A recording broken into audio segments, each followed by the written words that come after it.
ಇವತ್ತಿನ ಕಾಲದಲ್ಲಿ ದಿನ ಬೆಳಗಾದರೆ ಟೆಲಿಕಾಲರ್ಗಳ ಕಾಲ್ ಮಾಡ್ತಾರೆ. ನ್ಯೂಸ್ ಚಾನಲ್ನಲ್ಲಿ ಬ್ರೇಕ್ ಬಂದ ತಕ್ಷಣ ಅಡ್ವರ್ಟೈಸ್ಮೆಂಟ್ ಬರುತ್ತೆ. ಯಾವುದು ಅಂದರೆ ಇನ್ಶೂರೆನ್ಸ್ ಬಗ್ಗೆ. ನೀವು 10,000 ಕಟ್ಟಿ 4 ವರ್ಷ ವೇಟ್ ಮಾಡಿಬಿಟ್ರೆ ಎಷ್ಟು ದೊಡ್ಡ ಮೊತ್ತ ನಿಮಗೆ ಬರುತ್ತೆ ಅಂತ ಹೇಳ್ತಾರೆ. ಅಂದರೆ ಆಬ್ವಿಯಸ್ಲಿ ನಮ್ಗೆ ಕಟ್ಟಬೇಕು ದುಡ್ಡು ಅಂತ ಅನಿಸುತ್ತೆ. ಒಂದು ಇದಕ್ಕೆ ಆನ್ಸರ್ ಮಾಡೋಕ್ಕೆ ಮುಂಚೆ ಇನ್ನೊಂದು ವಿಷಯ ಹೇಳ್ತೀನಿ. ಮೊದಲು ನೀವು ಹೇಳಿದ್ರಿ ಇದೊಂದು ಇನ್ವೆಸ್ಟ್ಮೆಂಟ್ ಆಪ್ಷನ್ ಅಂತ ಹೇಳಿ. ನಾನೇನು ಹೇಳೋಕ್ಕೆ ಇಷ್ಟಪಡ್ತೀನಿ, ಎಲ್ಲ ನೋಡ್ತಾ ಇರೋ ಎಲ್ಲ ವೀಕ್ಷಕರಿಗೆ ಏನು ಹೇಳೋಕ್ಕೆ ಇಷ್ಟಪಡ್ತೀನಿ ಅಂದರೆ, ಫಸ್ಟ್ ಆಫ್ ಆಲ್ ಇನ್ಶೂರೆನ್ಸ್ ಅನ್ನೋದು it is not an investment. In pure ಟರ್ಮಲ್ಲಿ ನೋಡೋದಾದರೆ ಇನ್ಶೂರೆನ್ಸ್ ಈಸ್ ಎ ಪ್ರೊಟೆಕ್ಷನ್ಗೋಸ್ಕರ ಇರೋವಂಥದ್ದು. ಸರ್, ಅಡ್ಮಿಟ್ ಆಗಿ ಲಕ್ಷಾಂತರ ರೂಪಾಯಿ ಬಿಲ್ ಆಗಿರುತ್ತೆ. ಕ್ಲೇಮಿಗೆ ಹಾಕಿದ ಸಂದರ್ಭದಲ್ಲಿ ಈ ರೋಗ ನಮ್ಮಲ್ಲಿ ಕವರ್ ಆಗ್ತಿರೋದಿಲ್ಲ ಅಂತ ಹೇಳ್ಬಿಡ್ತಾರೆ. ಅಥವಾ ಈ ಹಾಸ್ಪಿಟಲ್ನ ಇಂಥ ಬೆಡ್ಡು ನಮ್ಮ ಪಾಲಿಸಿ ಒಳಗೆ ಬರಲ್ಲ ಅಂತ. ಎಂಥ ಮುನ್ನೆಚ್ಚರಿಕೆ ತಗೋಬೇಕಾಗಿದ್ರೆ ಹೆಲ್ತ್ ಇನ್ಶೂರೆನ್ಸ್ ತಗೊಳ್ಳುವಂಥ. ಈ ಹೆಲ್ತ್ ಇನ್ಶೂರೆನ್ಸ್ ಅನ್ನೋದು it is highly complicated product. Okay, ಯಾರಿಗೆ ಆದರೆ, ಯಾಕೆಂದರೆ ಅಲ್ಲಿ ಏನು ಕವರ್ ಆಗುತ್ತೆ ಅಂತ ಗೊತ್ತಾದರೆ ನಿಮ್ಗೆ ಹೇಳ್ತಾರೆ ಎಪಿಲೆಪ್ಸಿ ಕವರ್ ಆಗಲ್ಲ ಅಥವಾ ಈ ಥರದ ಕಂಡೀಷನ್ಸ್ಗಳು ಕವರ್ ಆಗಲ್ಲ ಅಂತ. ಮೋಹನ್ ಅವರೇ, ನಮ್ಮ ಮನಸ್ಸಿನಲ್ಲಿ ಒಂದು ಪ್ರಶ್ನೆ ಕೊರಿತಾ ಇದೆ. ಯಾವಾಗಲೂ ಅವೇರ್ನೆಸ್ ಪ್ರೋಗ್ರಾಮ್ ಮಾಡ್ತೀವಿ, ಜಾಗೃತಿ ಕಾರ್ಯಕ್ರಮಗಳನ್ನು ಮಾಡ್ತೀವಿ ಅನ್ನೋದಾದರೆ ಆ ಕೆಲಸಗಳನ್ನು NGOದವ್ರು ಮಾಡ್ತಾರೆ, ನಾನ್ ಪ್ರಾಫಿಟ್ ಆರ್ಗನೈಸೇಷನ್ನವ್ರು ಮಾಡ್ತಾರೆ. ನಿಮ್ದು ಹಂಗಲ್ಲ. ಮತ್ತು ನೀವು ಯಾಕೆ ಮಾಡ್ತೀರಿ ಇದನ್ನು? ಯಾಕೆ ಜನರನ್ನು ಜಾಗೃತಗೊಳಿಸ್ಬೇಕು ನೀವು ಮೋಸದ ವಿರುದ್ಧ ಇಷ್ಟೆಲ್ಲ ಮಾಡ್ಕೊಂಡು? ಇದರಿಂದ ನನಗೇನು ಬೆನಿಫಿಟ್ಟು ಅಥವಾ ಯಾರಿಗೋಸ್ಕರ ಏನು ಬೆನಿಫಿಟ್, ಯಾರಿಗೋ ಏನೋ ಬೆನಿಫಿಟ್ ಇಲ್ಲದೆ ಇದ್ದರೆ ಏನೂ ಮಾಡೋದಿಲ್ಲ ಅನ್ನೋದು ಒಂದು ಸರ್ವವಿದಿತವಾದ ಒಂದು ವಿಷಯ. ಏನೋ ಬೆನಿಫಿಟ್ ಇರಬೇಕು ಇವ್ರಿಗೆ. ಸ್ನೇಹಿತರೆ, ಸೈಬರ್ ಕ್ರೈಮ್ ವಿರುದ್ಧ ಜಾಗೃತಿ ಈ ಸರಣಿನಲ್ಲಿ ನಾವು ಇವತ್ತು ಮಾತಾಡ್ತಾ ಇರುವಂತಹದ್ದು ಇನ್ಶೂರೆನ್ಸ್ ರಿಲೇಟೆಡ್ ಫ್ರಾಡ್ಸ್. ಇದು 2019ರಲ್ಲಿ ನಾವು ಪ್ರಸಾರ ಮಾಡಿದಂತಹ ಒಂದು ಕಾರ್ಯಕ್ರಮ ಸುವರ್ಣ ನ್ಯೂಸ್ನಲ್ಲಿ. ಇವತ್ತು ಕೂಡ ಬಹಳಷ್ಟು ಜನ ನಾವು ಇನ್ಶೂರೆನ್ಸ್ನ ಮಿಸ್ ಸೆಲ್ಲಿಂಗ್ಗೆ ಒಳಗಾಗ್ತಾ ಇದ್ದೀವಿ. ಯಾವುದೋ ಒಂದು ನಂಬಿಕೆ ಮೇಲೆ ಯಾರನ್ನೋ ನಂಬಿ ಇನ್ಶೂರೆನ್ಸ್ ಪಾಲಿಸಿಗಳನ್ನ ತೊಗೊಳ್ತೀವಿ. ಅದು ಮೆಚೂರ್ ಆದಮೇಲೆ 3 ವರ್ಷ 4 ವರ್ಷ 5 ವರ್ಷ ಆದಮೇಲೆ ನಮಗೆ ಗೊತ್ತಾಗುತ್ತೆ ನಾವು ಹಾಕಿದ್ದೇ ಬೇರೆ, ಅವ್ರು ಹೇಳಿದ್ದೇ ಬೇರೆ, ನಮಗೆ ಬರ್ತಾ ಇರೋ ದುಡ್ಡು ತುಂಬ ಕಡಿಮೆ ಆಗಿದೆ ಅಂತ. ತುಂಬ ನೋವಾಗುತ್ತೆ ಅವಾಗ. ಹಾಗೆ ಆಗಬಾರ್ದು ಅಂದರೆ ನಿಮಗೆ ಯಾವ್ಯಾವ ಥರ ಇನ್ಶೂರೆನ್ಸಲ್ಲಿ ಫ್ರಾಡ್ಸ್ಗಳಾಗುತ್ತೆ ಇದನ್ನು ನೀವು ತಿಳ್ಕೋಬೇಕು. ಈ ಒಂದು ಎಪಿಸೋಡ್ ನಿಮಗೋಸ್ಕರ. ಈ ಒಂದು 20 ನಿಮಿಷದಲ್ಲಿ ನಿಮಗೆ ಇನ್ಶೂರೆನ್ಸ್ ಫ್ರಾಡ್ಸಿಂದ ಹೇಗೆ ನಿಮ್ಮ ದುಡ್ಡನ್ನು ಕಾಪಾಡ್ಕೋಬೇಕು ಅನ್ನೋದನ್ನು ವಿವರವಾಗಿ ತಿಳಿಸಲಾಗುತ್ತೆ. ನನ್ನ ಸ್ನೇಹಿತರಾದ ಶ್ರೀ ಅಜಿತ್ ಹನುಮಕ್ಕನವರು ನನ್ನ ಜೊತೆ ಇದ್ದಾರೆ. ಬನ್ನಿ ನೋಡ್ಕೊಂಡು ಬರೋಣ. ಮೋಸಕ್ಕೆ ಹೇಳಿ ಗುಡ್ ಬೈ, ಮೋಸಕ್ಕೆ ಹೇಳಿ ಗುಡ್ ಬೈ. ನೀವು ಕಷ್ಟಪಟ್ಟು ಗಳಿಸಿದ ದುಡ್ಡು ಯಾರೋ ವಂಚಕರ ಪಾಲಾಗಬಾರದು ಅನ್ನುವ ಕಳಕಳಿಯಿಂದ ಸುವರ್ಣ ನ್ಯೂಸ್ ಮತ್ತು ಫಿನ್ಮೋ ಆರಂಭಿಸಿರುವ ಮೋಸಕ್ಕೆ ಹೇಳಿ ಗುಡ್ ಬೈ ವಿಶೇಷ ಸಿರೀಸ್ನ 3ನೇ ಎಪಿಸೋಡ್ಗೆ ಸ್ವಾಗತ. ಒಂದು ಕಳಕಳಿ ಇದೆ, ಒಂದು ಕಾಳಜಿ ಇದೆ ಈ ಸಿರೀಸ್ನಲ್ಲಿ. ಹಗಲು ರಾತ್ರಿ ಕಷ್ಟಪಟ್ಟು ದುಡ್ಡು ಗಳಿಸಿರ್ತೀರಿ.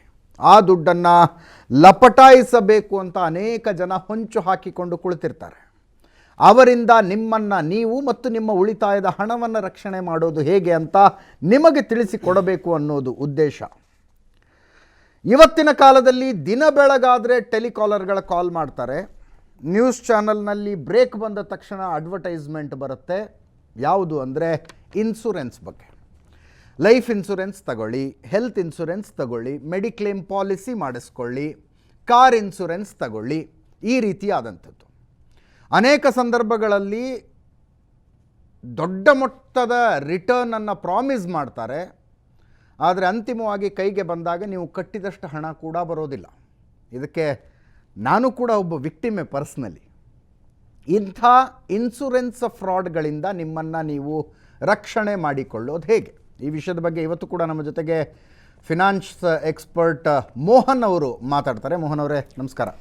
ನಮಸ್ಕಾರ ಅಜಿತ್ ಅವರೇ. ನಮಸ್ಕಾರ. ಇನ್ಶೂರೆನ್ಸ್ ಫ್ರಾಡ್ ಬಹಳ ಇಂಟ್ರೆಸ್ಟಿಂಗ್. ಫ್ರಾಡಾಲಜಿನಲ್ಲಿ ಇನ್ಶೂರೆನ್ಸ್ ಫ್ರಾಡ್ನ ಬಗ್ಗೆ ಇವತ್ತು ಮಾತಾಡೋದಕ್ಕೆ ಹೊರಟಿರ್ತೀವಿ. ದಿನ ಬೆಳಗಾದರೆ ಕಾಲ್ ಬರುತ್ತೆ, ಸರ್ ಅದೊಂದು ಪಾಲಿಸಿ ಚೆನ್ನಾಗಿದೆ, ಇದೊಂದು ಪಾಲಿಸಿ ಚೆನ್ನಾಗಿದೆ. ಅವ್ರು ಹೇಳೋದನ್ನು ಕೇಳಿದರೆ ಎಷ್ಟು ಲೂಕ್ರೇಟಿವ್ ಆಗಿರುತ್ತೆ ಅಂದರೆ, ನೀವು 10,000 ಕಟ್ಟಿ 4 ವರ್ಷ ವೇಟ್ ಮಾಡಿಬಿಟ್ರೆ ಎಷ್ಟು ದೊಡ್ಡ ಮೊತ್ತ ನಿಮಗೆ ಬರುತ್ತೆ ಅಂತ ಹೇಳ್ತಾರೆ. ಅಂದರೆ ಆಬ್ವಿಯಸ್ಲಿ ನಮ್ಗೆ ಕಟ್ಟಬೇಕು ದುಡ್ಡು ಅಂತ ಅನಿಸುತ್ತೆ.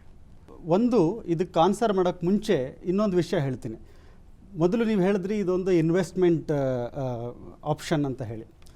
ನಾನೇನು ಹೇಳಕ್ಕೆ ಇಷ್ಟಪಡ್ತೀನಿ, ಎಲ್ಲ ನೋಡ್ತಾ ಇರೋ ಎಲ್ಲ ವೀಕ್ಷಕರಿಗೆ ಏನು ಹೇಳಕ್ಕೆ ಇಷ್ಟಪಡ್ತೀನಿ ಅಂದರೆ, ಫಸ್ಟ್ ಆಫ್ ಆಲ್ ಇನ್ಶೂರೆನ್ಸ್ ಅನ್ನೋದು it is not an investment. In pure ಟರ್ಮಲ್ಲಿ ನೋಡೋದಾದರೆ ಇನ್ಶೂರೆನ್ಸ್ ಈಸ್ ಎ ಪ್ರೊಟೆಕ್ಷನ್ಗೋಸ್ಕರ ಇರೋವಂಥದ್ದು. ಈಗ ನಾನು ಅರ್ನ್ ಮಾಡ್ತಾ ಇದ್ದೀನಿ, ಎಸ್ಪೆಷಲಿ ಲೈಫ್ ಇನ್ಶೂರೆನ್ಸ್ ಆಗಲಿ, ಹೆಲ್ತ್ ಇದು ನಿಮಗೆ ವಾಪಸ್ ದುಡ್ಡು ಬಂದರೆ ಅದು ಇನ್ವೆಸ್ಟ್ಮೆಂಟು. ಈ ವಾಪಸ್ ದುಡ್ಡು ಬರದೆ ಬರೀ ನಿಮ್ಮನ್ನು ಪ್ರೊಟೆಕ್ಟ್ ಏನೋ ಒಂದು ಇವೆಂಟ್ ಆದಾಗ ಮಾತ್ರ ಕಾಪಾಡೋವಂಥದ್ದು ಏನಿದೆ ಅದು it's A pure insurance.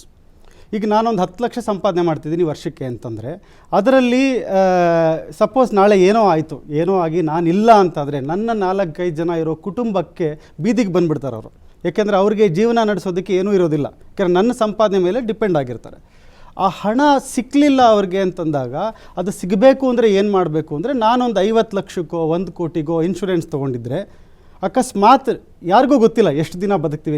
In fact ಏನೋ ಹೆಚ್ಚು ಕಮ್ಮಿ ಆಯಿತು ಅಂದರೆ ನಾಳೆ ನನ್ನ ಕುಟುಂಬದವರು ನೆಮ್ಮದಿಯಾಗಿ ಜೀವನ ನಡೆಸಬೇಕಂದ್ರೆ ಆ 50 ಲಕ್ಷ ಎಲ್ಲೋ ಒಂದು ಎಫ್ ಡಿನಲ್ಲಿ ಇಟ್ಕೊಂಡ್ರೆ ಅವ್ರಿಗೊಂದು 2 ಲಕ್ಷ 3 ಲಕ್ಷ ವರ್ಷಕ್ಕೆ ಬಂದರೂ ಕೂಡ ಜೀವನ ನಡ್ಕೊಂಡು ಹೋಗುತ್ತೆ. ನನ್ನನ್ನು ರಿಪ್ಲೇಸ್ ಮಾಡಲಿಕ್ಕಾಗದೇ ಇದ್ರೂ ಅಟ್ಲೀಸ್ಟ್ ಅವರಿಗೆ ಕಷ್ಟಗಳನ್ನ ತಡಿಬಹುದು. ಸೊ ಇನ್ಶೂರೆನ್ಸ್ ಅನ್ನೋದು, life insurance, it is a symbol of love ಅಂತೀವಿ ನಾವು. ಯಾಕೆಂದರೆ ನನ್ನ ಇಲ್ಲದೇ ಇದ್ದಾಗ ನನ್ನ ಕುಟುಂಬನ ಕಾಪಾಡಲಿ, ಅವರು ಬೀದಿಗೆ ಬರದೇ ಇರಲಿ ಅಂತ ಇರೋದು ಇನ್ಶೂರೆನ್ಸ್. ಆದರೆ ಅದನ್ನು ಆ ಥರ ಇಲ್ಲ. ನೀವು ಹೇಳ್ದಂಗೆ ಇದು ಒಂದು ಇನ್ವೆಸ್ಟ್ಮೆಂಟ್ ಆಗಿ ಕನ್ವರ್ಟ್ ಆಗಿದೆ ಇವಾಗ. ಅದೊಂದು ವ್ಯವಸ್ಥೆನೆಲ್ಲ ಆ ಥರ ಬಂದುಬಿಟ್ಟಿದೆ. ಆ್ಯಕ್ಚುಲಿ ಅದು ಇನ್ಶೂರೆನ್ಸ್ ಶುಡ್ ಬಿ ಪ್ಯೂರ್. ಅದಕ್ಕೆ ಟರ್ಮ್ ಇನ್ಶೂರೆನ್ಸ್ ಅಂತೀವಿ. ಅದೇನಾಗುತ್ತೆ, ನೀವು ಒಂದು 2 ಕೋಟಿ ರೂಪಾಯಿಗೆ ತೊಗೊಂಡ್ರೆ, 1 ಕೋಟಿ ರೂಪಾಯಿಗೆ 1 crore rupees ಸಮ್ ಅಶ್ಯೂರ್ಡ್ ನೀವು ತೊಗೊಂಡ್ರೆ ಅದೊಂದು 6,000-7,000 ರೂಪಾಯಿಗೆ ಸಿಕ್ಬಿಡುತ್ತೆ ವರ್ಷಕ್ಕೆ. ಆ 6,000 ವಾಪಸ್ ಬರೋತ್ತಿಲ್ಲ. ಜನಗಳಿಗೆ ದುಡ್ಡು ವಾಪಸ್ ಬರಲಿಲ್ಲ ಅಂದರೆ ಅದು ಅಯ್ಯೋ ಹೊಟ್ಟೋಯ್ತಲ್ಲ ಅಂತ, ನನಗೇನೂ ಆಗಲ್ಲ ಅನ್ನುವಂಥ ಒಂದು ಭರವಸೆ ಎಲ್ಲರಿಗೂ. ನನಗೇನಾಗುತ್ತೆ, ಎಷ್ಟು ಚೆನ್ನಾಗಿದ್ದೀನಿ, ಸತ್ತರೆ ಮಾತ್ರ ಬರೋವಂಥದ್ದು, ಯಾಕೆ ಬೇಕಿದು ಅನ್ನೋದು. ಬಟ್ ಆದರೆ ಅದು ಇರೋದೇ ಅದಕ್ಕೋಸ್ಕರ. ಏನಾದರೂ ಆ ಥರ ಇನ್ಸಿಡೆಂಟ್ ಆದರೆ ನಮ್ಮ ಕುಟುಂಬ ನೆಮ್ಮದಿಯಾಗಿ ಜೀವನ ಮಾಡಲಿ ಅಂತ ಇರೋದು. ಆದರೆ ಇವಾಗ ಎಲ್ಲರೂ ಮಾಡೋದು ಯಾತಕ್ಕೆ ಇನ್ಶೂರೆನ್ಸ್? ಈ ರೀಸನ್ಗೋಸ್ಕರ ಯಾರು ಕೂಡ ಇದನ್ನು ಇನ್ಶೂರೆನ್ಸ್ ಮಾಡೋದಿಲ್ಲ. ನೀವು ಹೇಳಿದ್ರಿ ಈಗ 10,000 ರೂಪಾಯಿ 4 ವರ್ಷ ಕಟ್ಟಿದ್ರೆ ಮೋಸಗಳಾಗುತ್ತೆ ಅಂತ. ಇದರಲ್ಲಿ ನಾವು ಕಳೆದ ವಾರ ನಾವು ಮಾತಾಡಿದ್ವಿ, ಪಾನ್ಜಿ ಸ್ಕೀಮ್ಗಳ ಬಗ್ಗೆ ಮಾತಾಡಿದ್ವಿ. ಅಲ್ಲಿ ನಾನು ಹೇಳಿದೆ ಕಂಪ್ನಿಗಳೇ ಇರೋದಿಲ್ಲ, ಇನ್ವೆಸ್ಟೇ ಆಗೋದಿಲ್ಲ, ದುಡ್ಡು ಮುಚ್ಕೊಂಡು ಓಡಿ ಹೋಗಿಬಿಡ್ತಾರೆ ಅಂತ. ಬಟ್ ಇಲ್ಲಿ ಆಗೋ ಮೋಸಗಳೇನೆಂದರೆ, ಯಾರು ಕಂಪ್ನಿಯವರು ಓಡಿ ಹೋಗೋದಿಲ್ಲ. ಯಾಕೆಂದರೆ it is highly regulated industry. Insurance industry ಅನ್ನೋದು ಇವತ್ತು insurance regulatory and development authority ಅಂತ, IRDA ಅಂತ ರೆಗ್ಯುಲೇಟರ್ ಇದೆ. ಹಾಗೆ ಬ್ಯಾಂಕಿಗೆ RBI ಇದೆ, ಆ ಥರ it's a highly regulated industry. ಪ್ರತಿಯೊಂದು ಇನ್ಶೂರೆನ್ಸ್ ಕಂಪ್ನಿಗಳನ್ನು ಅವರು ಅಂಕಿ ಅಂಶಗಳನ್ನ ತೊಗೊಂಡು ಅವ್ರು ಯಾವುದೇ ಥರ ದಿವಾಳಿ ಆಗದೇ ಇರೋ ಹಾಗೆ ಅವರು ಕಾಪಾಡ್ತಾ ಇದ್ದಾರೆ. ಎಲ್ಲಿ ಇದು ಮೋಸಗಳಾಗುತ್ತೆ ಅಂತಂದರೆ, ಈ IRDA ಆ್ಯನ್ಯುವಲ್ ರಿಪೋರ್ಟ್ ಅಂತ ಮಾಡ್ತಾರೆ. ಅದರಲ್ಲಿ ದೇರ್ ಇಸ್ ಅ ಸ್ಟ್ಯಾಟಿಸ್ಟಿಕ್ಸ್ ಇದೆ. ಅದರಲ್ಲಿ ಏನು ಹೇಳ್ತಾರೆ, ಅನ್ಫೇರ್ ಬಿಸ್ನೆಸ್ ಪ್ರಾಕ್ಟೀಸಸ್ ಕಂಪ್ಲೇಂಟ್ಸ್ ಅಂತಲೇ ಇದೆ ಒಂದು. ಇಲ್ಲಿ ಎಲ್ಲಿ ಮೋಸಗಳಾಗುತ್ತೆ ಅಂದರೆ, ಯಾರು ಅದನ್ನು ಸೇಲ್ ಮಾಡ್ತಾರೆ ಅವ್ರ ಕಮಿಷನ್ ಆಸೆಗೋ ಅಥವಾ ಅವ್ರಿಗೆ ಏನೋ ಒಂದು ಸೇಲ್ಸ್ ಪ್ರೆಷರ್ಗೋಸ್ಕರನೋ ಅವ್ರು ಸೇಲ್ ಮಾಡುವಾಗ ಏನು ಮಾಡ್ತಾರೆ, ಇದು ಕಾಂಪ್ಲಿಕೇಟೆಡ್ ಪ್ರಾಡಕ್ಟ್, ಅವ್ರದ್ದು ತಪ್ಪು ಅಂತ ಪೂರ್ತಿ ಹೇಳೋಕ್ಕಾಗಲ್ಲ. ಯಾಕೆಂದರೆ ಸೇಲ್ ಮಾಡುವಾಗ ಅರ್ಥ ಆಗಲ್ಲ ಯಾರಿಗೂ. ಆಯಿತು, ಈ ಏನೋ ಒಂದು ಹೇಳ್ತಾರೆ, ಅಂತ ತೊಗೊಂಡ್ಬಿಡ್ತಾರೆ. ಆ ಕಾಂಟ್ರಾಕ್ಟಲ್ಲಿ ಏನಿದೆ ಅನ್ನೋ ಸಮಸ್ಯೆ ಅಂದರೆ ಟರ್ಮ್ಸ್ ಆ್ಯಂಡ್ ಕಂಡೀಷನ್ಸ್ ಇರುತ್ತಲ್ಲ, ಸಣ್ಣ ಸಣ್ಣ ಅಕ್ಷರದಲ್ಲಿ 4 ಪೇಜ್ಗಟ್ಟಲೆ ಇರುವಂಥದ್ದು. ಅದನ್ನು ಓದಿ ಅರ್ಥ ಮಾಡ್ಕೊಳ್ಳೋದಕ್ಕೆ ಜನಸಾಮಾನ್ಯರಿಗೆ ಆಗೋದಿಲ್ಲ. ನಿಜವಾಗಿಯೂ ಇನ್ಶೂರೆನ್ಸ್ ಪಾಲಿಸಿಯ ಸತ್ಯ ಇರೋದು ಆ ಟರ್ಮ್ಸ್ ಆ್ಯಂಡ್ ಕಂಡೀಷನ್ಸಲ್ಲಿ ಇರುತ್ತೆ. ಹೌದು, ಅಬ್ಸಲ್ಯೂಟ್ಲಿ. ಸೊ ನೀವು ಏನು ದುಡ್ಡು ಕೊಡ್ತೀವಿ, 10,000 ರೂಪಾಯಿ ನೀವು ಕೊಡ್ತೀರಿ, ಇದು ಆ್ಯಕ್ಚುಲಿ ನೀವು ಕೊಡೋದು ಒಂದು ಕಾಂಟ್ರಾಕ್ಟ್ಗೋಸ್ಕರ. ನೀವು ಬೇರೆ ಯಾವುದೇ ಒಂದು ಮನೆ ತೊಗೊಂಡ್ರೆ ಒಂದು ಕಾಂಟ್ರಾಕ್ಟ್ ಸೈನ್ ಮಾಡ್ತೀರಾ, ಅದನ್ನೊಂದು ರಿಜಿಸ್ಟರ್ ಮಾಡ್ತೀರಾ. ಅದೇ ಥರ ಇನ್ಶೂರೆನ್ಸ್ ಪಾಲಿಸಿ ಅನ್ನೋದು ಒಂದು ಕಾಂಟ್ರಾಕ್ಟು. ಅದರಲ್ಲಿ ಏನು ಟರ್ಮ್ಸ್ ಆ್ಯಂಡ್ ಕಂಡೀಷನ್ಸ್ ಇದೆ ಅದನ್ನೇ ನೀವು ಲೀಗಲಿ ಎನ್ಫೋರ್ಸ್ ಮಾಡಲಿಕ್ಕೆ ಸಾಧ್ಯ. ನಿಮ್ಗೇನಾದರೂ ಮೋಸ ಆದರೆ, ನೀವೇನು ಕಣ್ಣು ಮುಚ್ಕೊಂಡು ಸೈನ್ ಮಾಡಿದ್ದಿದ್ರೆ ಆ ಅಪ್ಲಿಕೇಶನ್ಸ್ ಮೇಲೆ, ನಿಮ್ಗೆ ಅದರಲ್ಲಿ ಏನಿದೆ ಕಂಡೀಷನ್ಸ್ ಅನ್ನೋದು ಗೊತ್ತಿಲ್ಲದೆ ಇದ್ದರೆ ಖಂಡಿತ ನೀವು ಯಾವುದೇ ದುಡ್ಡು ರಿಕವರ್ ಕೂಡ ಮಾಡಲಿಕ್ಕಾಗಲ್ಲ. ಸೊ ಇನ್ಶೂರೆನ್ಸ್ಗಳನ್ನು ಬ್ರಾಡಾಗಿ 3 ಕ್ಯಾಟಗರಿ ಮಾಡ್ತೀರಿ. ಒಂದು ಲೈಫ್ ಇನ್ಶೂರೆನ್ಸ್, ಇನ್ನೊಂದು ಹೆಲ್ತ್ ಇನ್ಶೂರೆನ್ಸು, ಮತ್ತೊಂದು ಜನರಲ್ ಇನ್ಶೂರೆನ್ಸ್. ಲೈಫ್ ಇನ್ಶೂರೆನ್ಸ್ ಅಂದರೆ ತುಂಬ ಸರಳ ಭಾಷೆಯಲ್ಲಿ ಹೇಳಬೇಕು ಅಂದರೆ, ದುಡ್ಡು ಕಟ್ಟಿ ನೀವು ಸತ್ತ ಮೇಲೆ ನಿಮ್ಮ ಮನೆಯವ್ರಿಗೆ ದುಡ್ಡು ಬರುತ್ತೆ ಅಂತ. ಅದರಲ್ಲಿ ಮೋಸ ಆಗುತ್ತಾ ಸರ್? ಇದರಲ್ಲಿ ನಾನು ಹೇಳ್ದಂಗೆ ಮೋಸ ಆಗೋದು ಅಂತಂತಂದರೆ, ಕಂಪನಿಗಳಿಂದ ಮೋಸ ಆಗೋದು ಬಹಳ ಕಡಿಮೆ, ಚಾನ್ಸಸ್ಸೇ ಇಲ್ಲ. Almost nil. ಕಂಪನಿಗಳು ಮೋಸ ಮಾಡಲಿಕ್ಕಾಗಲ್ಲ. ಯಾಕಂದರೆ ಅವ್ರಿಗೆ ಸಾಲ್ವೆನ್ಸಿ ರೇಷಿಯೋ ಅಂತಿರುತ್ತೆ. ನೀವು ಇಷ್ಟು ಪ್ರೀಮಿಯಂ ತೊಗೊಂಡ್ರೆ, ಇಷ್ಟು ನಿಮ್ಮ ಲೈಬಿಲಿಟೀಸ್ ಇದ್ದರೆ ಇಷ್ಟು ಕ್ಲೈಮ್ಸ್ ಕೊಡಬೇಕು. ಸಪೋಸ್ 100 ರೂಪಾಯಿ ಕ್ಲೈಮ್ಸ್ ಕೊಡಬೇಕಂದ್ರೆ 150 ರೂಪಾಯಿಯಷ್ಟು ಡಿಪಾಸಿಟ್ ನೀವು ಇಟ್ಟಿರಬೇಕು. ಹಾಗಾಗಿ ಮುಚ್ಚಿ ಹೋಗೋ ಸಾಧ್ಯತೆಗಳಿಲ್ಲ. ಯಾವುದೇ ಕಂಪ್ನಿಗಳು ಓಡಿ ಹೋಗೋಕ್ಕೆ ಸಾಧ್ಯ ಇಲ್ಲ. ಬಟ್ ಎಲ್ಲಿ ಮೋಸ ಆಗುತ್ತೆ ಅಂದರೆ ಈ ಅಂಡರ್ಸ್ಟ್ಯಾಂಡಿಂಗಲ್ಲಿ. ಈಗ ಲೈಫ್ ಇನ್ಶೂರೆನ್ಸ್ ಎಲ್ಲರಿಗೂ ಬಹಳ ಈಸಿಯಾಗಿ ಅರ್ಥ ಆಗಲ್ಲ. ಈ ಲೈಫ್ ಇನ್ಶೂರೆನ್ಸ್ 2 ಥರದ ಪಾಲಿಸಿಗಳನ್ನು ಸೇಲ್ ಮಾಡಿ. ಎಲ್ಲರೂ ಚಿಲ್ಡ್ರನ್ ಪ್ಲ್ಯಾನ್ ಹೇಳ್ತಾರೆ, ರಿಟೈರ್ಮೆಂಟ್ ಪ್ಲ್ಯಾನ್ಗಳು ಹೇಳ್ತಾರೆ, ಪೆನ್ಷನ್ ಪಾಲಿಸಿಗಳು ತಗೊಳ್ಳಿ ಅಂತ ಹೇಳ್ತಾರೆ. ಸೊ ಈ ಥರದ ಪಾಲಿಸಿಗಳಲ್ಲಿ ಮಾಡೋದ್ರಲ್ಲಿ 2 ಥರ ಇದೆ. ಒಂದು ಬೋನಸ್ ಕೊಡೋ ಅಂಥ ಪಾಲಿಸಿಗಳು, ಕನ್ವೆನ್ಷನಲ್ ಇನ್ಶೂರೆನ್ಸ್ ಪಾಲಿಸೀಸ್ ಅಂತ ಹೇಳ್ತೀವಿ. ಮತ್ತೊಂದು ಸ್ಟಾಕ್ ಮಾರ್ಕೆಟ್ ಲಿಂಕ್ ಆಗಿರುವಂಥದ್ದು unit linked insurance plan. Unit ಅಂದರೆ ಮ್ಯೂಚುವಲ್ ಫಂಡ್ಸ್ನ ಯೂನಿಟ್ಸಲ್ಲಿ ಹೇಳ್ತೀವಿ ನಾವು. ಆ ಥರ ಸ್ಟಾಕ್ ಮಾರ್ಕೆಟಲ್ಲಿ ಇನ್ವೆಸ್ಟ್ ಆಗುವಂಥದ್ದು ಯೂನಿಟ್ ಲಿಂಕ್ಡ್ ಇನ್ಶೂರೆನ್ಸ್ ಪ್ಲ್ಯಾನ್ಸ್ ಅಂತ ಹೇಳಿ, ಯೂಲಿಪ್ಸ್ ಅಂತ ಹೇಳಿ ಕರಿತೀವಿ ಅದಕ್ಕೆ. ಸೊ ಈ 2 ಥರದ ಸ್ಕೀಮ್ಗಳಲ್ಲಿ ಅಂಡರ್ಸ್ಟ್ಯಾಂಡಿಂಗಿಂದ ಏನು ಅದು ಸರಿಯಾಗಿ ಅರ್ಥ ಮಾಡ್ಕೊಳ್ಳದೆ, ಟರ್ಮ್ಸ್ ಆ್ಯಂಡ್ ಕಂಡೀಷನ್ ಇರ್ಬೋದು, ಎಷ್ಟು ಹಾಕಿದ್ರೆ ಎಷ್ಟು ರಿಟರ್ನ್ಸ್ ಬರುತ್ತೆ, ಯಾವುದು ಎಲ್ಲಿ ಹೋಗ್ತಾ ಇದೆ, ಹೇಗೆ ರಿಟರ್ನ್ಸ್ ಬರುತ್ತೆ ಅಂತ ಗೊತ್ತಾಗೋದಿಲ್ಲ. ನಮಗೆ ಯಾರೋ ತುಂಬ ಬೇಕಾದವರು ಹೇಳಿರ್ತಾರೆ ನೀವು ಇಷ್ಟು ಹಾಕಿದ್ರೆ ಇಷ್ಟು ಬರುತ್ತೆ ಅಂತ. ನಾವು ಇನ್ಶೂರೆನ್ಸ್ ಏಜೆಂಟ್ ಪರಿಚಯದವರಾಗಿರ್ತಾರೆ, ಹೌದು, ಮುಲಾಜಿಗೆ ಬೀಳ್ತೀವಿ, ಪಾಲಿಸಿ ಮಾಡಿಸು ಅಂದ ತಕ್ಷಣ ಮಾಡಿಸ್ತೀವಿ. ಹೌದು. ಆ್ಯಕ್ಚುಲಿ ನೀವು ನೋಡೋಕ್ಕೆ ಹೋದರೆ ಯಾತಕ್ಕೋಸ್ಕರ ಇವತ್ತು ಜನ ಇನ್ಶೂರೆನ್ಸ್ ತೊಗೊಳ್ತಾರೆ, 2 ಬಿಗ್ ರೀಸನ್ಸ್. ಒಂದು ಆಬ್ಲಿಗೇಷನ್, ಯಾರೋ ನಿಮ್ಮ ಹಿಂದೆ ಬಿದ್ದುಬಿಟ್ಟಿದ್ದಾರೆ, ಅಣ್ಣ 1 ಲಕ್ಷ ರೂಪಾಯಿ ನಿಮಗೆ ತೊಗೊಳ್ಳಿ, 5 ಲಕ್ಷ ರೂಪಾಯಿದಾದರೂ ತೊಗೊಳ್ಳಿ. 10ರಿಂದ ಶುರು ಮಾಡ್ತಾರೆ. 10 ಲಕ್ಷ ಅಂದರೆ 10 ಲಕ್ಷ ನೀವು ಕೊಡಬೇಕಂತಲ್ಲ, 10 ಲಕ್ಷದ ಸಮ್ ಅಶ್ಯೂರ್ಡ್. 5 ಲಕ್ಷ ರೂಪಾಯಿ ಪಾಲಿಸಿ ತೊಗೊಳ್ಳಿ, ಅಟ್ಲೀಸ್ಟ್ ಕಡೆಗೆ ಒಂದು 50,000 ರೂಪಾಯಿದಾದ್ರೂ ತೊಗೊಳ್ಳಿ. ನೀವು ಏನೋ ಅವ್ರು ತುಂಬ ಹೇಳ್ತಾ ಇದ್ದಾರಲ್ಲ ಅಂತ ಹೇಳಿ ಕಡಿಮೆದು ಎಷ್ಟಿದೆಯಪ್ಪ ಅಂತ ಕೇಳ್ತೀವಿ. ಸೊ ಯಾವುದು ಕಡಿಮೆದಿದೆ ಅದಕ್ಕೆ ತೊಗೊಳ್ತೀವಿ. ಆದರೆ ಇನ್ಶೂರೆನ್ಸ್ ಪಾಲಿಸಿ ಯಾರು ಅವರಾಗೆ ಹೋಗಿ ತೊಗೊಳ್ಳೋದಿಲ್ಲ, ಅವ್ರು ಯಾರೋ ಹೇಳಿದ್ರು ಅಂತ ತೊಗೊಳ್ತೀವಿ. ಇಲ್ಲ tax, second biggest reason is ಟ್ಯಾಕ್ಸ್ಗೋಸ್ಕರ. ಎಲ್ಲಿವರೆಗೆ ಆ ಸೆಕ್ಷನ್ 80C ಇದೆ, 1.5 ಲಕ್ಷದವರೆಗೆ ನೀವು ಇನ್ಶೂರೆನ್ಸ್ ಪಾಲಿಸಿಲಿ ಹಾಕಿದ್ರೆ ಅದು ನಿಮಗೆ ಟ್ಯಾಕ್ಸ್ ಸೇವ್ ಆಗುತ್ತೆ 30% ಅನ್ನೋದಕ್ಕೋಸ್ಕರ ಜನ ಇನ್ವೆಸ್ಟ್ ಮಾಡ್ತಾರೆ ಹೊರತು ಅದರಲ್ಲಿ ರಿಟರ್ನ್ ಬರುತ್ತೆ ಅಂತನೋ ಅದರಿಂದ ಪ್ರೊಟೆಕ್ಷನ್ ಸಿಗುತ್ತೆ ಅಂತನೋ ಸಾಮಾನ್ಯವಾಗಿ ಜನ ಇನ್ವೆಸ್ಟ್ ಮಾಡೋದಿಲ್ಲ. ಸರ್, ಅಡ್ಮಿಟ್ ಆಗಿ ಲಕ್ಷಾಂತರ ರೂಪಾಯಿ ಬಿಲ್ ಆಗಿರುತ್ತೆ, ಕ್ಲೇಮಿಗೆ ಹಾಕಿದ ಸಂದರ್ಭದಲ್ಲಿ ಈ ರೋಗ ನಮ್ಮಲ್ಲಿ ಕವರ್ ಆಗ್ತಿರೋದಿಲ್ಲ ಅಂತ ಹೇಳ್ಬಿಡ್ತಾರೆ, ಅಥವಾ ಈ ಹಾಸ್ಪಿಟಲ್ನ ಇಂಥ ಬೆಡ್ಡು ನಮ್ಮ ಪಾಲಿಸಿ ಒಳಗೆ ಬರಲ್ಲ ಅಂತಾರೆ. ಎಂಥ ಮುನ್ನೆಚ್ಚರಿಕೆ ತಗೋಬೇಕಾಗಿದ್ರೆ ಹೆಲ್ತ್ ಇನ್ಶೂರೆನ್ಸ್ ತಗೊಳ್ಳುವಂಥವ್ರು? ಈ ಹೆಲ್ತ್ ಇನ್ಶೂರೆನ್ಸ್ ಅನ್ನೋದು it is highly complicated product. Okay, ಯಾರಿಗೆ ಆದ್ರೆ, ಯಾಕೆಂದ್ರೆ ಅಲ್ಲಿ ಏನು ಕವರ್ ಆಗುತ್ತೆ ಅಂತ ಗೊತ್ತಾದ್ರೆ ನಿಮ್ಗೆ ಹೇಳ್ತಾರೆ ಎಪಿಲೆಪ್ಸಿ ಕವರ್ ಆಗಲ್ಲ ಅಥವಾ ಈ ಥರದ ಕಂಡೀಷನ್ಸ್ಗಳು ಕವರ್ ಆಗಲ್ಲ ಅಂತ. ಆ ಕಂಡೀಷನ್ ಏನು ಅಂತ ನಮಗೆ ಗೊತ್ತಿರಲ್ಲ ಫಸ್ಟು. ಆಮೇಲೆ ಆ ಏಜೆಂಟ್ಸ್ಗಳು ಯಾರು ಎಕ್ಸ್ಪ್ಲೇನ್ ಮಾಡ್ತಾರೆ, ಆ ಎಕ್ಸ್ಪ್ಲೇನ್ ಮಾಡುವಾಗ ಏನೇನು restrictions, what is covered, what is not covered ಅನ್ನೋದನ್ನ ಕ್ಲಿಯರ್ ಆಗಿ ಆ ಪುಸ್ತಕದಲ್ಲಿ ಕೊಟ್ಟಿರ್ತಾರೆ, ಬ್ರೋಷರ್ಸಲ್ಲಿ ಕೊಟ್ಟಿರ್ತಾರೆ. ಕೆಲವು ಕಂಡೀಷನ್ಸು ಫಸ್ಟ್ 4 ಇಯರ್ಸ್ ಮಾತ್ರ ಕವರ್ ಆಗಲ್ಲ, 4 ಇಯರ್ಸ್ ಆದಮೇಲೆ 4 ಇಯರ್ಸ್ ನೀವು ಪ್ರೀಮಿಯಂ ಕಟ್ಟಿದ ಮೇಲೆ ಕವರ್ ಆಗುತ್ತೆ ಅಂತ ಹೇಳುತ್ತೆ. ಕೆಲವು ಫಸ್ಟ್ 2 ಇಯರ್ಸ್, ಈಗ ಈ ಡೆಂಟಲ್ ಟ್ರೀಟ್ಮೆಂಟು, ಈ ಐ ಟ್ರೀಟ್ಮೆಂಟ್, ಕೆಲವೆಲ್ಲ ಯಾವುದು ರೆಗ್ಯುಲರ್ಲಿ ನಾವು ಆ ಟ್ರೀಟ್ಮೆಂಟ್ಗಳಿಗೆ ಹೋಗ್ತಾನೆ ಇರ್ತೀವಿ, ಅಂದರೆ ಅದು ಕ್ರಿಟಿಕಲ್ ಅಲ್ಲ. ಓಕೆ ಓಕೆ, ಆ ಥರದ ಟ್ರೀಟ್ಮೆಂಟ್ಗಳೆಲ್ಲ ಕೆಲವು ಯಾವುದೂ ಫಸ್ಟ್ 2 ವರ್ಷದಲ್ಲಿ ಕವರೇ ಆಗೋದಿಲ್ಲ. ಅದೆಲ್ಲ ಕಂಡೀಷನ್ಸ್ ಇರುತ್ತೆ. ನಾನು ಓದಿದ್ರೂ ಕೂಡ ಏನಾಗುತ್ತೆ, ಅದು ಯಾವ ಕಂಡೀಷನ್ ನನಗಿದೆ ಅಂತಲೇ ಗೊತ್ತಿರಲ್ಲ. ಕೆಲವು ನಿಮಗೆ ಆಲ್ರೆಡಿ ಏನೇನು ರೋಗಗಳಿದೆ ಅಥವಾ ಏನೇ ಡಿಸೀಸ್ ಕಂಡೀಷನ್ಸ್ ಇದೆ ಅದನ್ನು ಅವ್ರು ಕವರ್ ಮಾಡಲ್ಲ. ಎಕ್ಸಿಸ್ಟಿಂಗ್ ಡಿಸೀಸಸ್ ಫಸ್ಟ್ 4 ಇಯರ್ಸ್ ಇಲ್ಲ ಅಂತಾರೆ. ಕೆಲವು ಈ ಕ್ಯಾನ್ಸರ್ ಥರದ್ದು, ಏಡ್ಸ್, ಈ ಥರದ್ದು ಅದಕ್ಕೆ ಯಾವುದು ಮದ್ದೇ ಇಲ್ಲ, ಮೆಡಿಸಿನ್ನೇ ಇಲ್ಲದೆ ಇರೋವಂಥದ್ದನ್ನು ಅವ್ರು ಕೂಡ ಕವರ್ ಮಾಡ್ಲಿಕ್ಕಾಗಲ್ಲ. ಸೊ ಆ ಥರ ಇರೋದು ತಿಳ್ಕೊಂಡಿರಬೇಕು. ಜೊತೆಗೆ ಕೆಲವರು ಏನು ಮಾಡ್ತಾರೆ, ನಾನೆಲ್ಲ ಚೆನ್ನಾಗಿದ್ದೀನಿ ಅಂತ SS ಅಂತ ಟಿಕ್ ಮಾಡಿಬಿಟ್ಟಿರ್ತೀವಿ. ಯಾಕೆಂದರೆ ಎಷ್ಟೊಂದು ಜನ ಪಾಲಿಸಿ ಫಾರಮ್ಮೇ ಫಿಲ್ ಮಾಡೋದಿಲ್ಲ.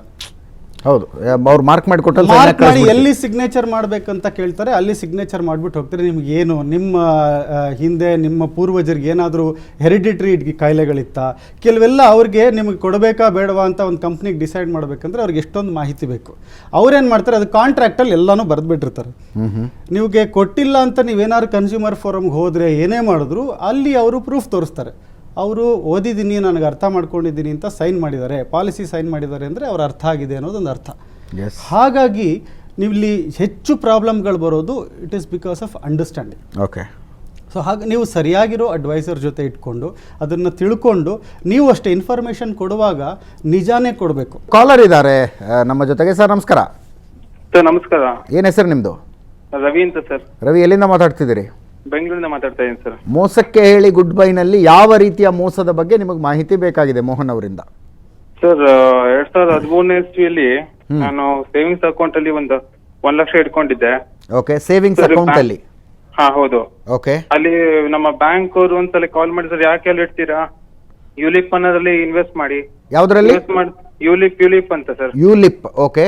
ಹೌದು ಸರ್, ಯುಲಿಪ್ ಅನ್ನೋದ್ರಲ್ಲಿ ಇನ್ವೆಸ್ಟ್ ಮಾಡಿ ನಿಮ್ಗೆ ಡಬಲ್ ಆಗುತ್ತೆ 5 ವರ್ಷದಲ್ಲಿ ಅಂತ ಹೇಳಿದ್ರು. ಸರಿ ಆಯ್ತು, ಯಾಕೆ ಸುಮ್ಮನೆ ಇಡೋದು 1 ಲಕ್ಷ, ನನಗೆ ಬೇಕಾದ್ರೆ ಲಾಂಗ್ ಟರ್ಮ್ಗೆ ಅಂತ ಅಲ್ಲಿ ಇನ್ವೆಸ್ಟ್ ಮಾಡಕ್ ಹೇಳಿದೆ. ಓಕೆ. ನಂತರ 1 ವರ್ಷ ಆದ್ಮೇಲೆ ನಂಗೆ ಗೊತ್ತಾಯ್ತು ಇನ್ನೂ 1 ಲಕ್ಷ ಕಟ್ಟಿ ಅಂತ ಅಂದ್ಬಿಟ್ಟು ಒಂದು ಇದು ಕಳಿಸಿದ್ರು ನನಗೆ ಇಂಟಿಮೇಷನ್. ಬ್ಯಾಂಕಿಗೆ ಕಾಂಟ್ಯಾಕ್ಟ್ ಮಾಡಿ ಕೇಳಿದಾಗ ಅವ್ರು ಹೇಳ್ತಾರೆ, ಇಲ್ಲ ಸರ್ ಇದು 5 ವರ್ಷ ತಗೊಂಡಿದ್ರೆ ನೀವು 5 ವರ್ಷ ಒಂದು 1 ಲಕ್ಷ ಕಟ್ಬೇಕು ಅಂತ. ನನ್ನದು ಇದ್ದಿದ್ದೆ 1 ಲಕ್ಷ, ನಾನು ಅದು ಸೇವ್ ಮಾಡಿದ್ರೆ 3 ವರ್ಷಕ್ಕೆ ಓಕೆ. ಅದ್ ನೋಡಿದ್ರೆ ಈಗ ಇವ್ರು ಇದಕ್ಕೆ ನಂಗೆ ಫೋನ್ ಮಾಡಿ ಪ್ರತಿ ವರ್ಷ ಕಟ್ಟೊಂದು ಹೇಳಿನ ಕಟ್ಟೋದು. ಸರಿ ಆಯ್ತು, ಈಗ ಏನ್ ಮಾಡಕ್ಕಾಗಲ್ಲ, ಕಟ್ಲೇಬೇಕಲ್ಲ ಅಂದ್ಬಿಟ್ಟು ಕಟ್ಟೋಣ ಅಂತ ಪ್ಲಾನ್ ಮಾಡಿ ನಾ ವಿಡ್ರಾ ಮಾಡ್ಬಿಡ್ತೀನಿ ಫಸ್ಟ್ ಅಂತ ಹೇಳಿದೆ ಅದನ್ನ. ಸರ್ ಹಂಗ್ ವಿಡ್ರಾ ಮಾಡಕ್ಕಾಗಲ್ಲ, ನೀವು ಪೂರ್ತಿ ಕಟ್ಬೇಕು 5 ವರ್ಷನೂ 1 ಲಕ್ಷ, ಇಲ್ಲಾಂದ್ರೆ 20 ಲಕ್ಷನೂ ಹೋಗುತ್ತೆ ಅಂತ ಹೇಳಿದ್ರು. ಓಕೆ. ಸೊ ನಂಗೆ ದಾರಿ ಇಲ್ದೆ ಕೊನೆಗೆ ಇರೋದನ್ನೆಲ್ಲ ಮಾರಿಯೋದು, ಅಲ್ಲಿ ಅವ್ರ ತೆಗೆಸ್ಕೊಂಡು ಸಾಲ ಕಟ್ಕೊಂಡು ಈ ತರ ಮಾಡ್ಕೊಂಡು ಕೊನೆಗೆ 1 ಲಕ್ಷ ಕಟ್ಟ ಆಗೋಯ್ತು. ಸರ್ 5 ವರ್ಷ ಆಯ್ತು, 2018 ಬರುತ್ತೆ ಅಂತ ಹೇಳಿದ್ರು. ದುಡ್ಡು ಬರುತ್ತೆ ಅಂತ ಹೋಗಿ ಕೇಳಿದ್ರೆ ಅವಾಗ ಇನ್ನೊಂದು ಹೊಸ ಸ್ಟೋರಿ ಹೇಳ್ತೀರಾ, ಇಲ್ಲ ನಿಮ್ ದುಡ್ಡು ಕಮ್ಮಿ ಇದೆ, 4 ಲಕ್ಷ ಚಿಲ್ಲರೆ ಇದೆ, ವಿಡ್ರಾ ಮಾಡಿದ್ರೆ ಅಷ್ಟೇ ನಿಮ್ಗೆ ಸಿಗೋದು, ಗ್ರೋತ್ ಆಗೋ ತನಕ ನೀವು ಕಾಯ್ಬೇಕು ಅಂತ ಹೇಳ್ತಿದ್ದಾರೆ. ಇದು ಏನು ಅಂತಾನು ಅರ್ಥ ಆಗಲ್ಲ ಸರ್ ಕ್ಲಿಯರ್ ಆಗಿ. ಒಂದೊಂದ್ಸಲ ಒಂದೊಂದು ಮಾತಾಡ್ತಾರೆ, ಏನು ಅಂತ ತಿಳ್ಕೊಬೇಕು ಅಂತ ಕರೆ ಮಾಡಿದೆ. ಸೊ ಕಷ್ಟಪಟ್ಕೊಂಡು 5 ವರ್ಷ ಪ್ರತಿ ವರ್ಷ 1 ಲಕ್ಷದಂಗೆ 5 ಲಕ್ಷ ಕಟ್ಟಿದ್ರಿ, ವಾಪಸ್ ತಗೊಳಕ್ಕೆ ಹೋದ್ರೆ 4.5 ಲಕ್ಷ ಮಾತ್ರ ಇದೆ.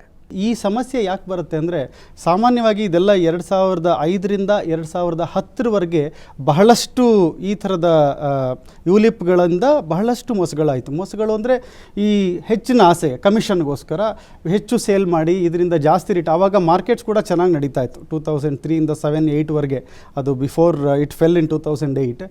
ಆವಾಗ ಬಹಳಷ್ಟು ಜನ ಏನು ಮಾಡಿದ್ರು, ಈ ಯುಲಿಪ್ಗಳನ್ನ ಮಾರಕ್ಕೆ ಸ್ಟಾರ್ಟ್ ಮಾಡಿದ್ರು. ಮಾರಕ್ಕೆ ಸ್ಟಾರ್ಟ್ ಮಾಡಿ ಏನು ಪ್ರತಿಯೊಬ್ಬರಿಗೂ 10,000 ಒಂದು 3 ವರ್ಷ ಕಟ್ಟಿ 5 ವರ್ಷ ಕಟ್ಟಿ ಅಂತ ಅವರು ಬಹಳ ಜನ 6 ಲಕ್ಷ 7 ಲಕ್ಷ ಬಂದ್ಬಿಡುತ್ತೆ ಇನ್ನೊಂದು 5 ವರ್ಷಕ್ಕೆ 10 ವರ್ಷಕ್ಕೆ ಅಂತ ಹೇಳಿ. ಅದು ಬಹಳಷ್ಟು ಜನ ಇನ್ವೆಸ್ಟ್ ಮಾಡಿದವ್ರಿಗೆ ಏನಾಯಿತು, ಅದು 3 ವರ್ಷ 5 ವರ್ಷ ಆದಮೇಲೆ ಈ ಥರ ಮಾರ್ಕೆಟ್ ಬಿದ್ದೋದಾಗ 4-5 ವರ್ಷ ಆದರೂ ಅವ್ರ ದುಡ್ಡು ವಾಪಸ್ ಬರೋಲ್ಲ. ಇಲ್ಲಿ 2 ಥರ ಎಫೆಕ್ಟ್ ಆಗುತ್ತೆ ಯುಲಿಪ್ಗಳಲ್ಲಿ.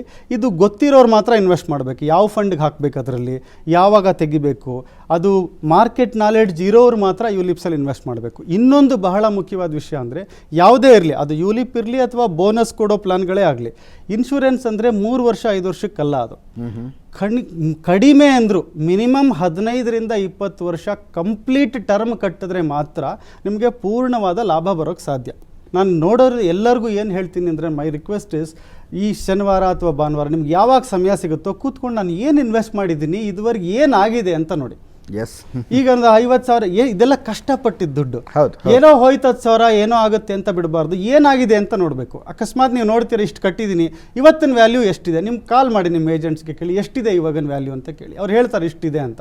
ಅದು ಸರಿಯಾಗಿದೆಯಾ ಇಲ್ವಾ ಅಂತ ಅಕಸ್ಮಾತ್ ಗೊತ್ತಾಗದೇ ಇದ್ದರೆ, ಇದಕ್ಕೋಸ್ಕರನೇ ನಾವು ನಮ್ಮ ಮೋಸಕ್ಕೆ ಹೇಳಿ goodbye.com ವೆಬ್ಸೈಟ್ನಲ್ಲಿ ಕ್ವಶನ್ ಆನ್ಸರ್ ಸೆಷನ್ ಇಟ್ಟಿದ್ದೀನಿ. ನೀವು ಅಲ್ಲಿ ಪೋಸ್ಟ್ ಮಾಡಿ ಡೀಟೇಲಾಗಿ ಹೇಳಿ. ಅಕಸ್ಮಾತ್ ನಿಮ್ಗೆ ಗೊತ್ತಾಗಲಿಲ್ಲ ಅದು ಸರಿಯಾಗಿ ಬಂದಿದೆಯಾ ರಿಟರ್ನ್ ಇಲ್ವಾ ಅಂತಂದರೆ, ಆ ಕ್ವಶನ್ಸ್ಗಳನ್ನ ಅಲ್ಲಿ ಪೋಸ್ಟ್ ಮಾಡಿದ್ರೆ ನಿಮಗೆ 24 ಅವರ್ಸಲ್ಲಿ ನಮ್ಮ ಎಕ್ಸ್ಪರ್ಟ್ಸಿಂದ ಆನ್ಸರ್ ಬರುತ್ತೆ, ಏನು ಮಾಡಬಹುದು ಅಂತ. ನೀವು ಕಷ್ಟಪಟ್ಟು ಗಳಿಸಿದ ದುಡ್ಡು ನಿಮ್ಮ ಹತ್ರ ಸುರಕ್ಷಿತವಾಗಿರಬೇಕು, ಯಾರ್ಯಾರ್ದು ವಂಚಕರ ಪಾಲು ಆಗಬಾರದು ಅನ್ನುವ ಕಳಕಳಿಯಿಂದ ಮಾಡ್ತಾ ಇರುವಂತಹ ವಿಶೇಷ ಕಾರ್ಯಕ್ರಮ ಇದು. ನಮ್ಮ ಜೊತೆ ಫ್ರಾಂಕ್ ನರೋನಾ ಅವರಿದ್ದಾರೆ.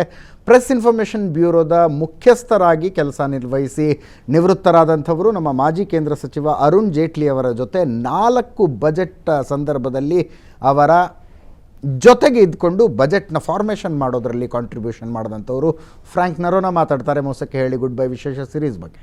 ದಿಸ್ ಕ್ಯಾಂಪೇನ್ ಫಿನ್ಮೋ ನಡೆಸ್ತಾ ಇದೆ ನಿಮ್ಮ ನೇತೃತ್ವದಲ್ಲಿ Mohan. It is very relevant, YONO. ಯಾಕಂದರೆ ಜನರಿಗೆ ಏನು ಸರಿಯಾದ ವಿಷಯ ಅಂತ ಗೊತ್ತಿರಲ್ಲ. ಅವರಷ್ಟಕ್ಕೇ ಎಲ್ಲ ಅಂದ್ಕೊಂಡ್ಬಿಡ್ತಾರೆ, ಹೀಗೆ ಮಾಡಿದ್ರೆ ಆಗ್ಬೋದು. ತುಂಬ ಒಂಥರ ಮಿಸ್ಕನ್ಸೆಪ್ಷನ್ಸ್ ಇರುತ್ತೆ. ಸೊ ನಿಮ್ಮ campaign will be very enlightening and people will be empowered. ಅವ್ರಿಗೊಂಥರ ಪವರ್ ಬರ್ತದೆ. ಅದನ್ನೆಲ್ಲ ಕೇಳಿಕೊಂಡು, ಓಹೋ ಹೀಗೂ ಇದೆಯಾ, ನಾನು ಟ್ರೇಡಿಂಗ್ ಮಾಡೋ ಬದಲು ಸ್ಟಾಕಲ್ಲಿ ಅಟ್ಲೀಸ್ಟ್ ಒಂದು ಸೇಫ್ ಆಗಿ ಆ ದುಡ್ಡು ಸರಿ ರೀತಿಯಲ್ಲಿ ಯೂಸ್ ಮಾಡ್ಬೋದು. ಅದು ಇಂಡೈರೆಕ್ಟ್ ಆಗಿ ಸೊಸೈಟಿಗೂ ಒಂಥರ ಉಪಯೋಗ ಆಗ್ತದೆ. So your campaign is of utmost relevance ಈಗ. ಆಮೇಲೆ ನಮ್ಮ ಸರ್ಕಾರನು it is totally against fraud. Because I am a government officer, I am telling you, ಮನುಷ್ಯನ ಬುದ್ಧಿ ನೆಗೆಟಿವ್ನಲ್ಲೂ ಅಷ್ಟೇ ಓಡ್ತಾ ಇದೆ, ಹೇಗೆ ನಾವು intelligent people are also going in a direction. ಅದಕ್ಕೆ ಮ್ಯಾಚಿಂಗ್ ಆಗಿ ಇವರು ಬೇರೆ ಬೇರೆ ಥರ ಫ್ರಾಡ್ ಶುರು ಮಾಡಿಬಿಟ್ಟಿದ್ದಾರೆ ಆನ್ಲೈನ್ ಪ್ಲಾಟ್ಫಾರ್ಮ್ಸಲ್ಲಿ. ಸೊ ನಿಮ್ಮ ಈ ಒಂದು ಕಾರ್ಯಕ್ರಮ ಅದು ಹೇಗಾಗುತ್ತೆ? ಈಗ ಪಿನ್ ಕೊಡಬಾರ್ದು ಅಥವಾ ಕೋಡ್ ವರ್ಡ್ ಕೊಡಬಾರ್ದು, user word, pass I D, ಇದೆಲ್ಲ ಕೆಲವ್ರಿಗೆ ಗೊತ್ತೇ ಇರಲ್ಲ. ಈಗ ನಮ್ಮ ಮನೆಯಲ್ಲೇ ನಮ್ಮ ಒಬ್ಬರು ಮೇಡ್ 10,000 ಕಳ್ಕೊಂಡ್ರು ಅವರು ಇದೇ ರೀತಿಯಲ್ಲಿ. ಸೊ ಇದು ಸಾಮಾನ್ಯ ಜನರಿಗೆ ಈ ಒಂದು ಅರಿವು ಇರಲ್ಲ. ಅವರು ಏನೋ ಅವರು ಕುತೂಹಲದಿಂದ ಏನೇನೋ ಮಾಡ್ತಾ ತುಂಬ ಕಳ್ಕೊಳ್ಳೋ ಅಂತ ಒಂದು ಏನೋ possibility is there. So I think this program in detail basic ಆಗಿ ಚೆನ್ನಾಗಿ ನೀವು ಎಜುಕೇಟ್ ಮಾಡಿದ್ರೆ it will be very useful to the people. ಧನ್ಯವಾದ ಫ್ರ್ಯಾಂಕ್ ನರೋನಾ ಅವರಿಗೆ ತುಂಬ ಪ್ರಾಮಿಸಿಂಗ್ ಆದಂಥ ಎನ್ಕರೇಜಿಂಗ್ ಆದಂಥ ಮಾತುಗಳನ್ನು ಹೇಳಿದ್ದಕ್ಕೆ. ಮೋಹನ್ ಅವರೇ, ನನ್ನ ಮನಸ್ಸಿನಲ್ಲಿ ಒಂದು ಪ್ರಶ್ನೆ ಕೊರಿತಾ ಇದೆ. ಯಾವಾಗಲೂ ಅವೇರ್ನೆಸ್ ಪ್ರೋಗ್ರಾಮ್ ಮಾಡ್ತೀವಿ, ಜಾಗೃತಿ ಕಾರ್ಯಕ್ರಮಗಳನ್ನು ಮಾಡ್ತೀವಿ ಅನ್ನೋದಾದರೆ ಆ ಕೆಲಸಗಳನ್ನು NGOದವ್ರು ಮಾಡ್ತಾರೆ, ನಾನ್ ಪ್ರಾಫಿಟ್ ಆರ್ಗನೈಸೇಷನ್ನವ್ರು ಮಾಡ್ತಾರೆ. ನಿಮ್ದು ಹಂಗಲ್ಲ. ಮತ್ತು ನೀವು ಯಾಕೆ ಮಾಡ್ತೀರಿ ಇದನ್ನು? ಯಾಕೆ ಜನರನ್ನು ಜಾಗೃತಗೊಳಿಸ್ಬೇಕು ನೀವು ಮೋಸದ ವಿರುದ್ಧ ಇಷ್ಟೆಲ್ಲ ಮಾಡ್ಕೊಂಡು? ಇದರಿಂದ ನನಗೇನು ಬೆನಿಫಿಟ್ಟು ಅಥವಾ ಯಾರಿಗೋ ಏನೋ ಬೆನಿಫಿಟ್ ಇಲ್ಲದೆ ಇದ್ರೆ ಏನೂ ಮಾಡೋದಿಲ್ಲ ಅನ್ನೋದು ಒಂದು ಸರ್ವವಿದಿತವಾದ ಒಂದು ವಿಷಯ. ಏನೋ ಬೆನಿಫಿಟ್ ಇರಬೇಕು ಇವ್ರಿಗೆ ಅಂತ. ಆ್ಯಕ್ಚುಲಿ ನಾನು ಹೇಳೋದಾದರೆ ಫಿನ್ಮೋದ್ ಇರೋದು it's a wealth management solution ಕೊಡುವಂಥದ್ದು. ಯಾರ ಹತ್ರ ಹೆಚ್ಚು ದುಡ್ಡಿದೆ ಅವರನ್ನು ಮಾತ್ರ ನಾವು ಫೋಕಸ್ ಮಾಡ್ತೀವಿ. ಸೊ ನಮ್ಮ ಆವ್ರೇಜ್ ನಮ್ಮ ಕ್ಲೈಂಟ್ ಪೋರ್ಟ್ಫೋಲಿಯೋ ಎಲ್ಲ ನೀವು ನೋಡೋದಾದರೆ ಮಿನಿಮಮ್ ಯಾರು ಫಿನ್ಮೋಗೆ ಇನ್ಫ್ಯಾಕ್ಟ್ ಇವತ್ತು ಲಾಸ್ಟ್ ಒಂದು ವಾರದಿಂದ ಬಹಳಷ್ಟು ಕರೆಗಳು ಬಂತು ನಮಗೆ. ಕೆಲವರು ಎಲ್ಲರೂ ಇದು ಏನು ಅಂತ ಫಿನ್ಮೋ ಬಗ್ಗೆ ಕೂಡ ಕೇಳಿದ್ರು. ನಾವು ಹೇಳಿದ್ವಿ ಇದನ್ನು ನಿಮಗೆಲ್ಲ ಇದಿರೋದು ಅಂತ. ಯಾಕೆಂದರೆ ಅದಕ್ಕೆ ಮಿನಿಮಮ್ ಫಿನ್ಮೋ ಸರ್ವಿಸ್ ಯೂಸ್ ಮಾಡಬೇಕಾದ್ರೆ minimum 1 lakh and above income ಇರಬೇಕು ಅಥವಾ ಅವ್ರ ಹತ್ರ ಆಲ್ರೆಡಿ ಅಸೆಟ್ಸ್ ಇರಬೇಕು. ಬಟ್ ಎಲ್ಲರಿಗೂ ನಾನು ಏನು ಈ ಫಿನ್ಮೋ ಮಾಡ್ಲಿಕ್ಕೆ ಬಂದಾಗ ಈ ಲಾಸ್ಟ್ 6 yearsಯಿಂದ ನಾನು ಏನು ರಿಸರ್ಚ್ ಮಾಡಿದೆ, ನನ್ನ ಕ್ಲೈಂಟ್ಸ್ ಯಾರು ಪೇ ಮಾಡಿ ನನಗೆ ಸರ್ವಿಸ್ ತೊಗೊಳ್ತಾರೆ ಅವರ ದುಡ್ಡನ್ನು ಪ್ರೊಟೆಕ್ಟ್ ಮಾಡುವಾಗ ನನಗೇನು ಈ ವಿಷಯಗಳೆಲ್ಲ ನನ್ನ ತಲೆಯಲ್ಲಿ ಬಂತು. ನನಗೆ I wanted to give it to the people. ಯಾಕೆಂದರೆ ಯಾರೂ ಹೇಳ್ತಾ ಇಲ್ಲ. ಇವತ್ತು ನೋಡಿ ಬಿಸ್ನೆಸ್ ಪೇಪರ್ಸ್ ನೋಡಿ, ಫೈನಾನ್ಷಿಯಲ್ ಪೇಪರ್ಸ್ ನೋಡಿ, ಬಹಳ ಬರೀತಾರೆ. ಸ್ಟಾಕ್ ಮಾರ್ಕೆಟಲ್ಲಿ blood bath in stock market ಅಂತ ಹೇಳ್ತಾರೆ, ಲ್ಯಾಕ್ಸ್ ಆಫ್ ಕ್ರೋರ್ಸ್ ಎರೋಡೆಡ್ ಅಂತ ಹೇಳ್ತಾರೆ, ಅಥವಾ what is the best stock in last 4 ಅದ್ರ ಬಗ್ಗೆ ಎಲ್ಲ, how to manage your money, how to plan your rate. ಆದರೆ ಎಷ್ಟು ಜನ ಉಳಿಸ್ಕೊಂಡಿದ್ದಾರೆ ಅದನ್ನು ಇಂಪ್ಲಿಮೆಂಟೇಷನ್ ಆಗಿ ಟ್ರಾನ್ಸ್ಲೇಟ್ ಆಗ್ತಾ ಇಲ್ಲ. ಅದು ನನಗೆ ಯೋಚನೆ ಬಂದಿದ್ದು ಇಂಪ್ಲಿಮೆಂಟ್ ಆಗಬೇಕು ಅನ್ನೋದು. ಯಾಕೆಂದರೆ ಯಾರಿಗೆ ಏನೇ ಒಂದು ಮಾಡಿದ್ರೆ ಅದು ಜನಗಳಿಗೆ ಉಪಯೋಗ ಆಗಬೇಕು. Wonderful sir, thank you very much. Insurance ಫ್ರಾಡ್ಗಳ ಬಗ್ಗೆ ಮಾತನಾಡಿದ್ದಕ್ಕೆ. ಮುಂದಿನ ವಾರ ಇನ್ನೊಂದು ರೀತಿಯ ಮೋಸದ ಬಗ್ಗೆ ಮಾತಾಡ್ತೀವಿ. ಮತ್ತೊಂದು ಮೋಸದಿಂದ, ಇನ್ನೊಂದು ಹೊಸ ರೀತಿಯ ಮೋಸದಿಂದ ನಿಮ್ಮ ಹಣವನ್ನು ನೀವು ಕಾಪಾಡಿಕೊಳ್ಳೋದು ಹೇಗೆ ಅನ್ನೋದ್ರ ಬಗ್ಗೆ ಮುಂದಿನ ವಾರದ ಮೋಸಕ್ಕೆ ಹೇಳಿ ಗುಡ್ ಬೈ ವಿಶೇಷ ಎಪಿಸೋಡ್ನಲ್ಲಿ ಮಾತಾಡ್ತೀವಿ. ಎಸ್ ಮೋಹನ್ ಅವರು, ಸ್ಟಾಕ್ ಮಾರ್ಕೆಟ್ ರಿಲೇಟೆಡ್ ಎಸ್ ಬಹಳ ಮುಖ್ಯವಾದಂಥದ್ದು, ಬಹಳ ಲೂಕ್ರೇಟಿವ್ ಅನಿಸುತ್ತೆ. ಸ್ಟಾಕ್ ಮಾರ್ಕೆಟ್ನಲ್ಲಿ ದುಡ್ಡು ಹಾಕಿ ಆಗರ್ಭ ಶ್ರೀಮಂತ ರಾತ್ರೋರಾತ್ರಿ ಆಗಿಬಿಡ್ಬೋದು ಅಂತ. ಆದರೆ ಬೀದಿಗೆ ಬಂದವರು ಇದ್ದಾರೆ. ಯಾವ ರೀತಿ ದುಡ್ಡು ಹಾಕಬೇಕು, ಯಾವ ರೀತಿ ರಿಸರ್ಚ್ ಮಾಡಬೇಕು, ಯಾರನ್ನು ನಂಬಬೇಕು, ಯಾರನ್ನು ನಂಬಬಾರದು, ಷೇರು ಮಾರುಕಟ್ಟೆಯಲ್ಲಿ ಹಣ ಹಾಕುವ ಮುಂಚೆ ನೀವು ತೆಗೆದುಕೊಳ್ಳಬೇಕಾದಂಥ ಮುನ್ನೆಚ್ಚರಿಕೆ ಏನು ಅನ್ನೋದರ ಬಗ್ಗೆ ಮುಂದಿನ ವಾರದ ಎಪಿಸೋಡ್ನಲ್ಲಿ ಮಾತಾಡ್ತೀವಿ. ನೇರ ದಿಟ್ಟ ನಿರಂತರ ಸುದ್ದಿಗಾಗಿ ನೋಡ್ತಾ ಇರಿ ಸುವರ್ಣ ನ್ಯೂಸ್. ಮೋಸಕ್ಕೆ ಹೇಳಿ ಗುಡ್ ಬೈ, ಮೋಸಕ್ಕೆ ಹೇಳಿ ಗುಡ್ ಬೈ. ಸ್ನೇಹಿತರೆ, ನೋಡಿದ್ರಲ್ಲ, ಈ ಇನ್ಶೂರೆನ್ಸ್ ಫ್ರಾಡ್ಸ್ಗಳಿದೆಯಲ್ಲ ತುಂಬ ಹೆಚ್ಚಾಗಿದೆ. ಯಾಕೆ ಅಂದರೆ ನಮ್ಮ ದೇಶದಲ್ಲಿ, ಭಾರತದಲ್ಲಿ ತುಂಬ ಜನ ಇನ್ವೆಸ್ಟ್ ಮಾಡೋವಂಥ ಪ್ರಾಡಕ್ಟ್ ಏನಂದರೆ ಅದು ಇನ್ಶೂರೆನ್ಸ್ ಪಾಲಿಸೀಸು. ಹಾಗಾಗಿ ಇದು ತುಂಬ ಜನ, especially middle class, lower middle class ಎಲ್ಲ ಜನಗಳಿಗೆ ಅಫೆಕ್ಟ್ ಆಗುವಂಥದ್ದು.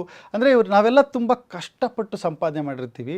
ಈ ಮಧ್ಯಮ ವರ್ಗದ ಜನ ಹಣ ಕಳ್ಕೋಬಾರ್ದು. ಹಾಗಾಗಿ ಈ ವಿಡಿಯೋನ ಎಲ್ಲರಿಗೂ ಶೇರ್ ಮಾಡಿ, ಪ್ರತಿಯೊಬ್ಬರೂ ಜಾಗರೂಕರಾಗೋಣ. ಈ ಕ್ರೈಮ್ ಫ್ರಾಡ್ಸ್ಗಳ ವಿರುದ್ಧ, ಇನ್ಶೂರೆನ್ಸ್ ಫ್ರಾಡ್ಗಳ ವಿರುದ್ಧ ನಮ್ಮ ದುಡ್ಡನ್ನು ನಾವು ಕಾಪಾಡಿಕೊಳ್ಳೋಣ.